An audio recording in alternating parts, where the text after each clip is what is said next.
Hi friends, Karthigai Deepam சீரியலில் இன்றைக்கான episode ப்ரோமோவில் என்ன நடக்க போகுதுன்னா, ரம்யா ரியாவை போய் பார்க்குறாங்க. இப்போ எதுக்காக நீ இவ்வளோ டென்ஷனாக இருக்கன்னு கேட்க, அந்த மீனாட்சியும் மைத்திலியும் என்னை தொட்டு தொட்டு பேசுகிறாங்க. எனக்கு மேக்கப் கலைஞ்சிடுச்சின்னு சொல்லி என் முகத்தை துடைக்க வராங்க. எங்கே மாட்டி போனோன்னு எனக்கு பயமாக இருக்குதுன்னு சொல்ல, இதெல்லாம் நம்ம எதிர்பார்த்தது தானேன்னு ரம்யா சொல்ல, அது மட்டும் இல்லை, இன்னும் கொஞ்ச நேரத்தில் என்னையும் கார்த்திகையும் கூப்பிட்டு புடவையும் வேஷ்டி சட்டையும் தருவாங்களாம். அந்த கார்த்திக் கிட்ட நிற்கிறதுக்கே எனக்கு பயமாக இருக்குதுன்னு ரியா சொல்ல, ஆமாம், அந்த கார்த்திக் எல்லார் மாதிரியும் கிடையாது, கண்டுபிடிச்சிருவான். அதனால நீ புடவையை வாங்கிட்டு அங்கேருந்து ஏதாவது காரணத்தை சொல்லிட்டு உள்ளே வந்துடுன்னு ரம்யா சொல்கிறாங்க.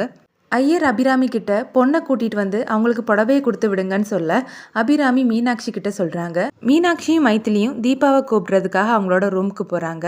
அவங்க 2 பேரும் வரதை தெரிஞ்சுக்கிட்ட ரம்யா முக்காடு போட்டு அவங்க முகத்தை மறைச்சி திரும்பி நிற்கிறாங்க. ரியா மீனாட்சியை பார்த்து, இப்போ எதுக்காக நீங்கள் இங்கே வந்திருக்கீங்கன்னு கேட்க, ஏன் தீபா, நான் உன் ரூமுக்கு வரக்கூடாதான்னு கேட்குறாங்க. அப்புறமா அங்கே இருக்கக்கூடிய ரம்யாவை பார்த்து, அது யாரு, மார்வாடி பொண்ணு மாதிரி இருக்குதுன்னு கேட்க, அவங்க என்னோட ஃப்ரெண்டு தான், மார்க்கெட் போகும்போது பழக்கம், அவங்க நார்த் இந்தியாவை சேர்ந்தவங்கன்னு ரியா சமாளிக்கிறாங்க. சரி தீபா, உன்னை மணமேடைக்கு கூட்டிகிட்டு வர சொன்னாங்க வான்னு சொல்லி மீனாட்சி அவங்களோட கையை பிடிக்கும்போது ரியா கையை தட்டி விடுறாங்க. அதை பார்த்து மைத்திலி கோவப்படுறாங்க. என்ன தீபா இதெல்லாம், இப்போ எதுக்காக நீ மீனாட்சியுடைய கையை தட்டி விட்ட, என்னாச்சு உனக்குன்னு கேட்க ரியா அமைதியாக நிற்கிறாங்க. சரி விடு மைத்திலி, அவள் ஏதோ டென்ஷனாக இருக்கா போல இருக்குதுன்னு மீனாட்சி சொல்கிறாங்க. ரியாவை மணமேடைக்கு கூட்டிகிட்டு போய் எல்லார் முன்னாடியும் ஆசீர்வாதம் வாங்க சொல்லி அந்த புடவையை கொடுக்குறாங்க. அப்புறமா தீபாவை காட்டுறாங்க. தீபா அந்த ரவுடிகளை பார்த்து, அண்ணன் தயவு செஞ்சு என்னை விட்டுருங்க அண்ணன், இன்னும் கொஞ்ச நேரத்தில் எனக்கு கல்யாணம், அந்த ரம்யா நல்லவ கிடையாதுன்னு சொல்லி பேசிகிட்டு இருக்காங்க, இவ வாயில் ஏதாவது பிளாஸ்டரை போட்டு ஒட்டுங்கடான்னு அந்த ரவுடி சொல்கிறாரு. கொஞ்ச நேரத்தில் எங்கள் போலீஸ் ஜீப் சத்தம் கேட்குது.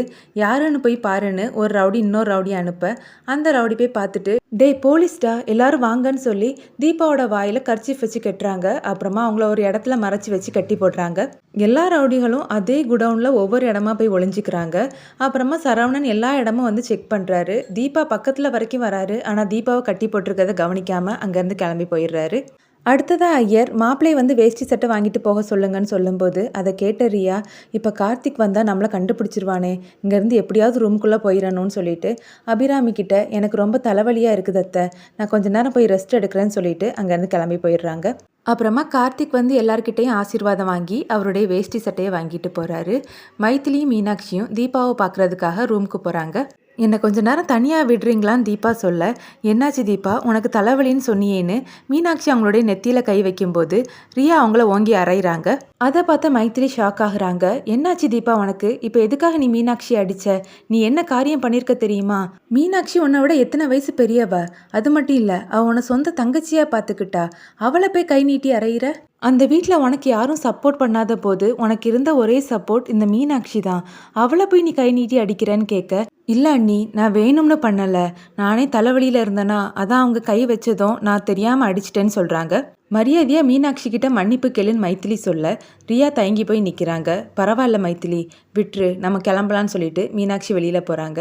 மைத்திலி மீனாட்சி கிட்ட, இந்த தீபாக்கு ஏதோ ஆயிடுச்சுது, அவள் சரியில்லைன்னு சொல்லும்போது நான் அவளை தங்கச்சி மாதிரி பார்த்துக்கிட்டேன், அதுக்கு கிடைச்ச பரிசு இதுதான் சொல்லிட்டு மீனாட்சி அங்கேருந்து வருத்தமாக போகிறாங்க. கல்யாணத்துக்கு வந்தவங்க எல்லாரையுமே தீபாவோட அப்பாவும் அம்மாவும் வாசல்ல நின்று வரவேற்றுட்டு நிற்கிறாங்க. அப்போ அந்த பக்கம் பார்த்து ஒரு ஆட்டோவில் அந்த ஜோசியக்காரர் வர்றாரு. மண்டபத்துக்கிட்ட அந்த ஆட்டோ வரும்போது அது பிரேக் டவுன் ஆகுது. அப்போ அந்த ஜோசியக்காரர் திரும்பும்போது தீபாவோட அப்பாவும் அம்மாவும் அங்கே நிற்கிறத பார்க்குறாங்க. அந்த ஜோசியக்காரர் அவங்க கிட்ட பேசுறதுக்காக உள்ளே வரும்போதே அங்கே இருக்கக்கூடிய பேர் பலகையை பார்க்குறாரு. அதில் கார்த்திகேயன் தீபான்னு இருக்கிறத பார்த்துட்டு, உங்கள் பொண்ணுக்கு தான் கல்யாணமான்னு கேட்க, ஆமாங்கய்யான்னு சொல்கிறாங்க. நான் தான் அந்த கல்யாணம் நடக்கக்கூடாதுன்னு சொன்னனேன்னு ஜோசியக்காரர் கேட்க, ஆமாங்க, நாங்கள் இதை எங்கள் சம்மந்தி அம்மா கிட்ட சொன்னோம், ஆனால் அவங்க அதை பெருசாகவே எடுக்கலை, என் மருமகளுடைய ஆசையை நான் நிறைவேற்றியே ஆகணும்னு சொல்லி இந்த கல்யாணத்துக்கு ஏற்பாடு பண்ணியிருக்காங்க, என் மருமக எனக்காக தாலியை கலத்திருக்கா, அது கண்டிப்பாக அவள் கழுத்தில் ஏறியே ஆகணும்னு சொல்கிறாங்க. அது மட்டும் இல்லை, இதுக்கு முன்னாடி நடந்த கல்யாணத்தை தான் நான் பார்க்கல, இப்போவாச்சும் அவங்க கல்யாணத்தை கண்ணார பார்த்து ஆசீர்வாதம் பண்ணணும்னு ஆசைப்படுறாங்க. ஒரு கட்டத்துக்கு மேலே எங்களால் எதுவும் பண்ண முடியல, அதனால நாங்களும் இதுக்கு சம்மதிச்சிட்டோன்னு தீபாவோட அப்பாவும் அம்மாவும் சொல்ல, அப்போ ஒரு உயிரை பலி கொடுத்து தான் இந்த கல்யாணத்தை நடத்த போறீங்களான்னு ஜோசியக்காரர் கேட்குறாரு. இதோட இன்னைக்கான எபிசோட் முடியுது.